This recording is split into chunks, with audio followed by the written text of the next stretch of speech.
L'esprit de Dagaz, le podcast. L'esprit de Dagaz, retrouve tes racines. Les pensées sont libres sans ton âme qui vibre. Ni dogme ni maître, juste l'éclat de ton être. Dans le partage d'âme, chacun forge sa flamme. L'esprit de Dagaz, le podcast.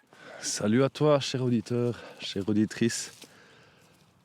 Je suis en train de me promener dans les vignes valaisannes avec mes deux amis poilus à quatre pattes. Et j'ai eu des semaines assez mouvementées, aussi bien dans le privé que dans le professionnel. Mais ce qui était très très enrichissant, c'est les échanges que j'ai eus avec quelques personnes qui se reconnaîtront et qui m'ont fait bien réfléchir sur qu'est-ce que c'est la spiritualité et puis surtout comment est-ce qu'on la perçoit, comment est-ce qu'on la vit. Et je vais vous faire part un peu de mes idées, de mes suites de pensées pour vous inciter peut-être à vous questionner vous-même ou plutôt aussi de voir où c'est que vous en êtes maintenant avec votre spiritualité et peut-être aussi vous demander où c'est que vous allez, ou peut-être que certains se diront moi je suis très bien puis c'est bien ainsi. Hier j'ai écouté un podcast de mes potes allemands que je mentionne souvent, Alex et Yann du Thinkcast, où Alex, qui est plutôt le côté chamanique du duo, faisait part qu'il remarquait que ces derniers temps, il y a de nouveau cette vague de personnes qui butinent, on va dire un peu à outrance, et qui se questionnent par la suite de façon très critique pourquoi les choses ne se passent pas comme ça aurait dû se passer. Et là, il fait référence à toute cette mouvance que je ne suis pas du tout. C'est la mouvance TikTok. C'est un médium que j'évite, que j'aime pas la façon de laquelle c'est exposé. Je préfère avoir une image comme sur Instagram avec un long texte, ou si l'image me parle et puis le texte est très intéressant, je le lis jusqu'au bout. Disons, c'est mon choix. Mais de consommer un peu à la YouTube où on lance quelque chose et puis souvent je dis on commence par une vidéo avec des chats puis on finit avec des accidents en Russie. C'est toujours un peu pénible parce qu'on passe du temps à rien faire, on se laisse divertir et finalement pour quelle plus-value, ça reste à savoir, quoi. Donc TikTok j'évite et Alex racontait que beaucoup de vidéos c'est du style dessinez-vous cette bine rune sur la main et vous allez voir ou faites le rituel comme ça et ça se passera comme ça. Et Alex qui remarquait souvent, c'est que on est très dans la méthodologie occidentale où il faut un document une recette, voilà, cherchez le mot. Une recette où, en faisant bien attention aux ingrédients, la bougie est verte, faut pas qu'elle soit noire, ou il faut prendre 2 gousses d'ail, vous voyez où je veux en venir. En mettant l'accent sur les ingrédients, je pense qu'on construit du côté de la personne qui lit, qui va mettre la chose en pratique, une certaine attente avec un résultat. Et dans la spiritualité, c'est aussi un petit peu la réflexion de nos deux acolytes teutons. Il me semble qu'il y a trop l'attente au niveau des gens qui sont dans une recherche spirituelle sur les réseaux sociaux. Bon, après, on peut aussi voir l'autre aspect de la médaille, les personnes qui sont complètement hors des réseaux, qui font leur cheminement personnel. Après, certaines personnes diront « ouais, mais ils s'isolent, De nouveau, on est dans phase où on est toujours dans le jugement. Donc c'est très difficile de parler de cela sans, entre guillemets, juger. Mais après, comme dans beaucoup de discussions, notamment avec Jonas, c'est pas parce qu'on constate quelque chose de notre point de vue qu'on est forcément en train de juger. C'est notre point de vue à un instant T. Et puis bien sûr, si on n'est pas bête, on sait que nos points de vue vont forcément évoluer avec le temps, avec l'âge, avec l'expérience. Donc pour revenir à ce que j'ai dit il y a quelques secondes, cette attente de résultats, je pense, c'est aussi quelque chose qu'on va rattacher au temps. Et les gens, vu qu'on vit une période très très intense et rapide, eh bien, entre guillemets, ils n'ont pas le temps. Et j'en faisais partie. Je parle au passé, pas parce que maintenant pour moi c'est intégré, je maîtrise la chose. Non, c'est quelque chose sur laquelle je me questionne souvent. C'est que je me rends compte que quelque chose ne fonctionne pas bien dans ma vie. Je fais quelque chose pour y remédier. Mais après, au bout d'un certain temps, ben voilà, on s'en lasse, on retombe dans les mêmes vieilles habitudes. Et finalement, on se dit, ouais, au bout du compte, le truc ne marchait pas. Mais c'est peut-être le fameux matin, on n'était pas très motivé à exécuter sa routine matinale. On a trop écouté sa tête un peu fainéante. Et on retombe dans les mêmes travers qui nous ont, entre guillemets, gardés bien bas émotionnellement. Et puis voilà, on ne fait pas les choses qui font que, par exemple, tous les matins, depuis maintenant 2 mois, j'ai ma petite routine. Des petites routines, je ne vous le cache pas, que j'ai trouvé sur Instagram. C'est des comptes très intéressants. Et maintenant que je les pratique, quand je me réveille, je suis réveillé. Je suis là, dans l'instant présent. Et la journée peut, entre guillemets, poursuivre. Et je ne suis pas un zombie pendant à peu près 1h30. Le temps que mon cerveau a connecté toutes les liaisons qui ont été obstruées par une consommation du smartphone aux toilettes, etc. Il y a peut-être du monde qui va sourire maintenant parce qu'il se retrouve là-dedans. Mais effectivement, je pense que si on veut changer les choses, à un moment donné, il faut prendre son courage en deux mains et surtout, il faut se faire mal. Et je crois que ça, c'est la grande leçon, c'est qu'on apprend beaucoup de choses dans la souffrance, mais comme dit aussi la rune d'Agaz, il y a de la lumière, mais pour apprécier la lumière, il faut avoir connu l'obscurité. Et après, ça, c'est le problème de notre temps aujourd'hui. Il y a beaucoup de choses qu'on estime normales, donc qu'on n'estime plus à sa juste valeur. Un exemple tout bête, la période de la grippe. Pendant le Covid, je ne suis pas tombé malade. Et j'ai encore dit à mon épouse, un de ces 4, ça va me tomber dessus. Pas manquer. L'hiver passé, j'ai passé 3 semaines être bien malade. Donc le nez, le cou, la toux, tout le programme. Et les premiers symptômes partent, mais la toux reste. Et finalement, le jour où on ne tousse plus, on ne s'en rend pas compte tout de suite. C'est que quelques jours après, qu'on se dit, tiens, je tousse plus. Et ce moment-là, entre le fait qu'on ne tousse plus puis qu'on le remarque, ça montre qu'on s'habitue très très vite à certaines choses, mais qu'on n'apprécie plus du tout le fait qu'on soit en bonne santé. Vous voyez, c'est très philosophique ce matin, mais ça part un peu dans tous les sens parce qu'effectivement, la période fait qu'il y a beaucoup de choses qui se passent autour de nous. Notamment, c'est la période entre Imbolc et Ostara. Donc, entre le réveil de la Terre et le fait où tout est en branle et que c'est vraiment parti, on se retrouve tous un peu dans cette situation actuellement où il y a beaucoup de choses qui commencent à bouger et des fois on a l'impression que le train est parti puis qu'on n'y a pas sauté dessus ou qu'on a sauté sur le train parce qu'on a vu les premières pousses à travers la neige et on croit que le train est déjà en train de rouler mais on n'a pas encore remarqué qu'il commence gentiment à démarrer. Donc quand je vois certains posts là, ouais, j'ai trop hâte que l'hiver soit terminé.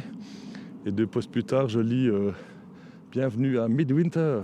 Nous sommes à la moitié de l'hiver, donc c'est toujours aussi très très marrant de voir comme différentes personnes dans différents endroits de la Terre, de l'hémisphère nord, ne vivent pas les fêtes. Le calendrier c'est le même, mais la fête en elle-même, elle se passe entre guillemets en fonction du rythme de la nature.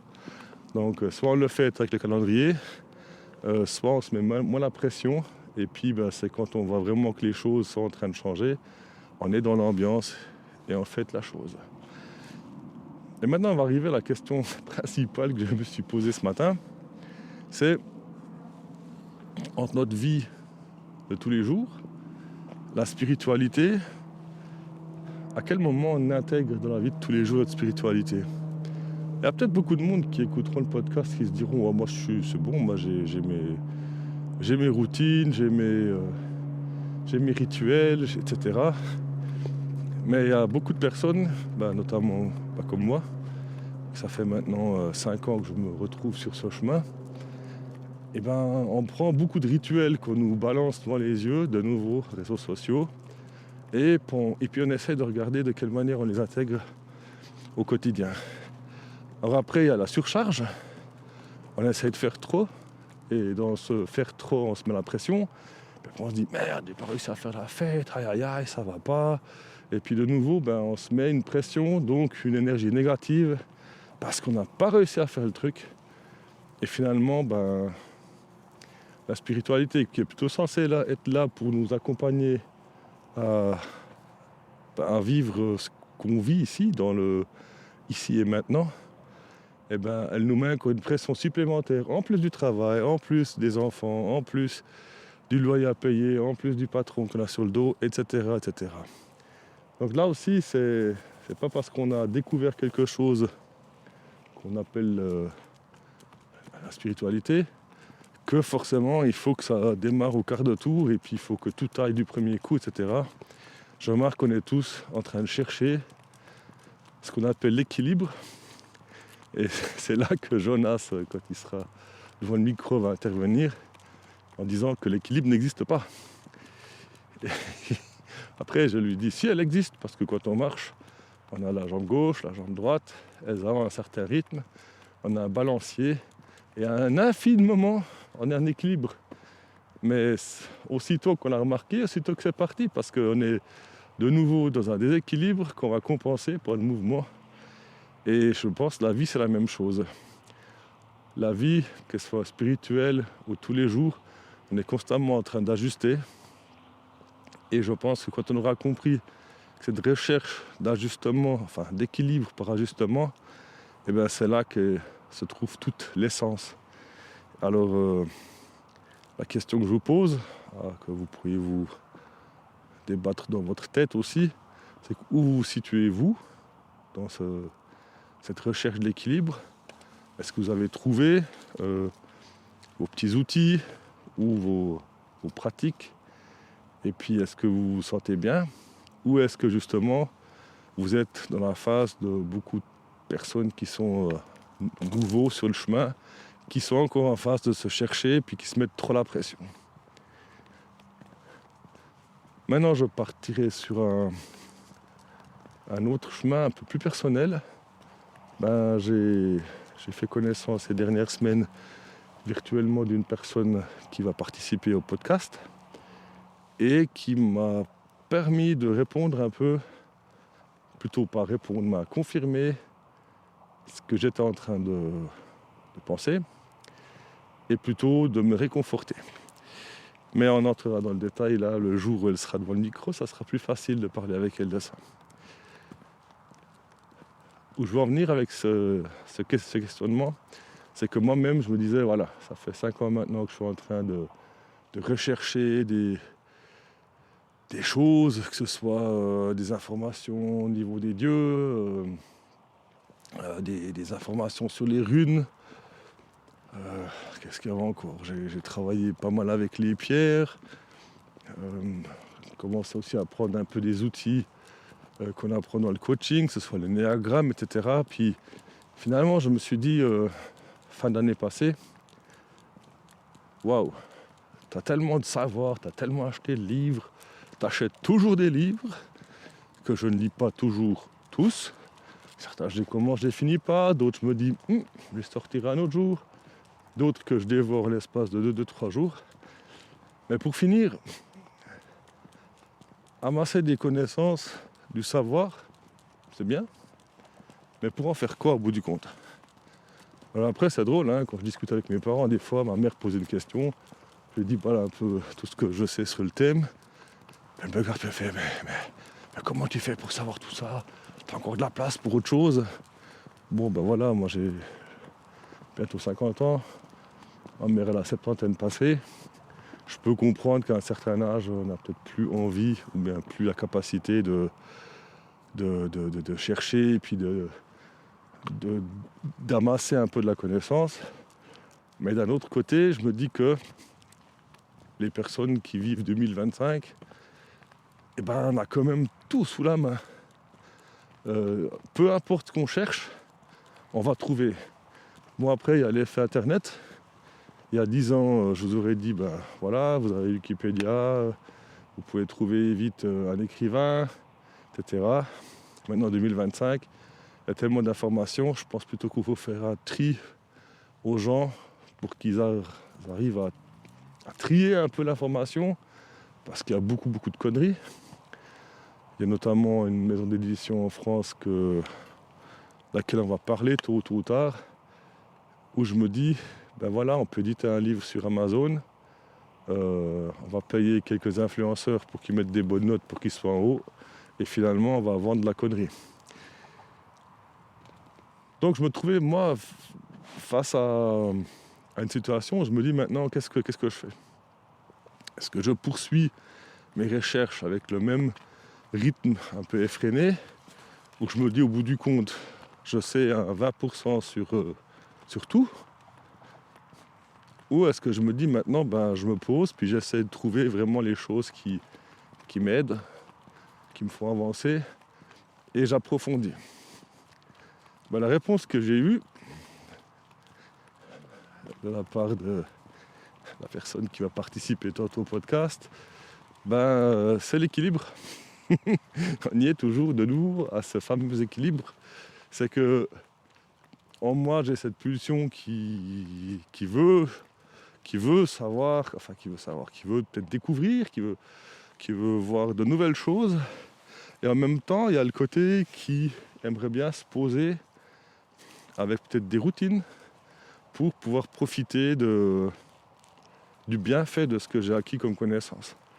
Donc au bout du compte, au lieu de répondre par une réponse « oui, il faut que tu arrêtes de chercher », non, il faut plus chercher, il faut se poser, la réponse elle était plutôt il ne faut pas éteindre la flamme parce qu'il y a une flamme, mais peut-être il faut savoir de quelle manière il faut la nourrir, peut-être pas foutre de trop grosses bûches dessus, mais de garder la flamme bien active, mais en même temps profiter de la chaleur au lieu de chaque fois surchauffer. Donc voilà, ça c'était un peu la thématique du podcast. Vous remarquerez que j'ai pas fait de script. On est en nature avec Bella et Scarlett qui sont en train d'inspecter un tas de feuilles. Et j'en arrive à la conclusion que c'est la recherche de l'équilibre. Puis la recherche d'équilibre, je pense qu'elle s'applique à toutes les phases de la vie. Voilà, c'est la même chose quand on tombe amoureux de quelqu'un, ça peut devenir un feu de paille, comme ça peut devenir quelque chose où deux personnes apprennent à vivre ensemble et aussi à vivre ensemble en respectant l'évolution de chacun au fil du temps. Et ça, je pense, c'est aussi une des choses qui est super importante dans la vie d'un couple, c'est de passer à travers les crises en réajustant les besoins de chacun, en trouvant l'équilibre. Et puis ma foi, des fois c'est possible, et des fois c'est pas possible. Comme tout dans la vie, il n'y a pas de garantie. Donc, où je peux peut-être dire que les gens ne font peut-être pas assez d'efforts, et puis il y en a peut-être d'autres qui font des efforts, mais dans un déséquilibre dans un couple, et puis ça n'amène rien non plus. Voilà, c'est toujours la même chose. Là, on peut encore balancer notre ami Hippocrate. C'est la dose qui fait le poison. Donc si on retient, c'est la dose qui fait le poison, et puis trouvons un équilibre, je pense qu'on peut clôturer cet épisode avec un sourire. Puis je vous invite à vous, si ça vous chante, à vous questionner un peu vous-même. Et je vais aussi essayer dans mes interviews qui sont en train de se faire. Il y en a déjà quelques-uns qui sont planifiés, d'autres qui vont venir. Je vais aussi essayer d'intégrer ces questions pour voir un peu comme l'invité, lui, voit les choses et comment lui les vit au quotidien. Merci beaucoup de m'avoir écouté. Et comme d'habitude, ni dogme ni maître, façonnons le paganisme de demain.